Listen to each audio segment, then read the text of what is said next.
f of x equals x to the fourth minus 4x squared. To create g of x, f of x is stretched vertically by 2 and translated 4 up. Write the rule for g of x. Okay, so a vertical stretch by 2 means you're multiplying the function by 2. So g of x equals 2f of x. And also we're translating 4 up, so plus 4. Okay, so that's really our rule for g of x, but we want to write it in terms of an equation, not like this. So g of x equals 2, and then we'll write f of x down here. It's x to the fourth minus 4x squared. And then we'll have the plus 4 out here. So we'll simplify by distributing the 2. G of x equals 2x to the fourth, and then 2 times negative 4x squared is negative 8x squared plus 4. All right, so this is our rule for g of x. Now let's take a look on the calculator and see if we can verify. It should be a vertical stretch by 2 and 4 up. So we'll delete these old functions. First function f of x is x to the fourth minus, oops, wrong minus sign, minus 4x squared.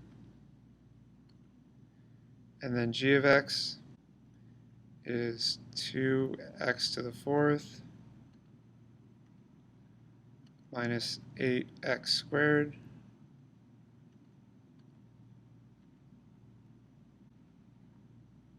plus 4. Okay, now let's graph both of those. Here's f of x.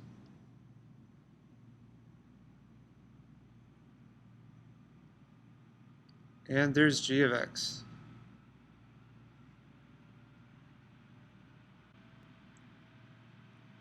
Okay, now it does kind of look like there's a vertical stretch going on here based on this change here.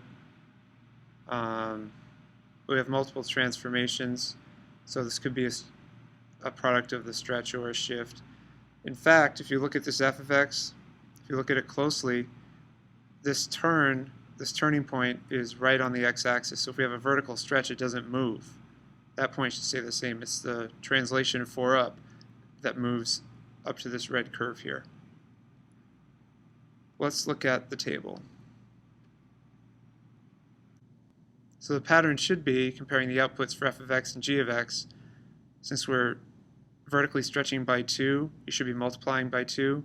And then since you're adding 4, you should be adding 4 also. So let's take a look. Negative 3 times 2 is negative 6. Add 4 is negative 2. Hey, that's right. 0 times 2 is 0, then plus 4.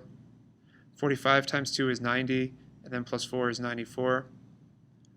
Okay, so that all looks good. So notice what I'm doing here is I'm comparing the outputs of f of x and g of x on the table to make sure that we have the transformation that was needed.